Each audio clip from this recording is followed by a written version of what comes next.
This is how a human gets made. Every one of us started out this way.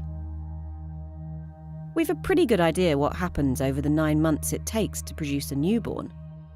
But there's this one bit that's been missing. Right at the beginning, before this animation even starts. The very first few weeks.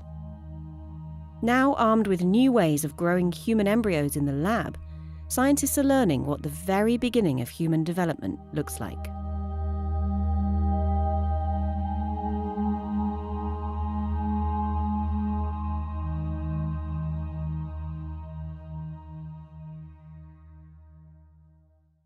For decades, studying this crucial early time in a human embryo's development was a technical headache. Embryos are hard to get and keep alive outside the body. And it's an ethical challenge. Guidelines put together in the late 70s and 80s prevent scientists from growing embryos for longer than 14 days. Despite the hurdles, scientists do know a bit about what happens in those critical weeks, often from animal studies or rare human tissue samples. They know that sperm fertilizes egg, and one cell grows to 2, 4, 8, and so on. Around day 5 or 6, the blob starts to feature different types of cell. Scientists call this blob a blastocyst. All being well, the cells in the blastocyst begin to differentiate. 1 week in, it implants into the wall of the uterus. What happens next has been a bit of a mystery. By implanting itself into the womb's wall, the embryo basically hides, and that makes studying it in humans impossible.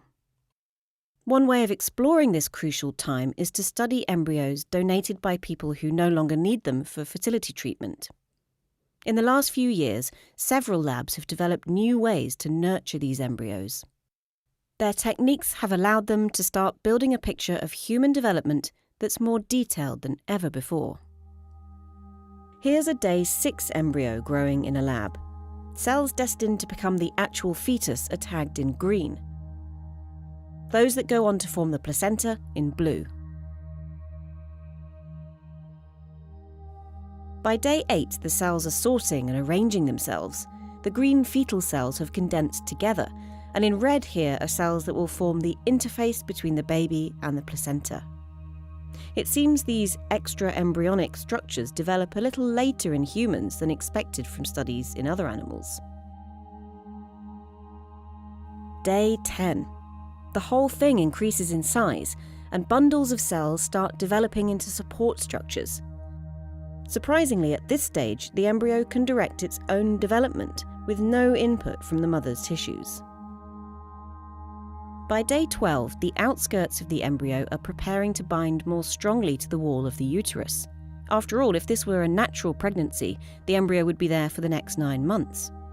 You can even see little holes appearing ready for the mother's blood vessels to start supplying the embryo with essential oxygen and nutrients. By now, the embryo is signalling its presence to the mother via a hormone, the one that pregnancy tests pick up, HCG, labelled here in yellow. After 2 weeks, the teams ended their experiments in line with the ethical 14-day limit. To study what happens after 14 days, researchers had to turn to different techniques. Recently, scientists have built artificial embryo-like structures from stem cells. Using these partial models, they can study things like cell signalling, or even the formation of the primitive streak, the crucial thread of cells which guides a process called gastrulation. That's the moment the embryo decides which end will become the head. Here they use human stem cells growing in an animal embryo to explore that process. But even after this early phase is over, there is still a lot of work involved in building a body. To study later phases, scientists have made and analysed high-resolution 3D atlases of human embryos and fetuses. One team found that the left and right hands don't simply mirror each other when growing their nerves. Instead, some branches take random paths in each limb. Another group saw muscles that grew in early embryos only to disappear as the fetus developed, like these. As yet, they're not sure why. It's becoming ever clearer just how important a human embryo's first few weeks are. Many scientists hope that more research will lead to a better grasp of why some pregnancies fail and how birth defects arise. Maybe even make in vitro fertilization work better. But some just want to understand exactly what happens to this tiny ball of cells in this short spark of time at the beginning of all of us.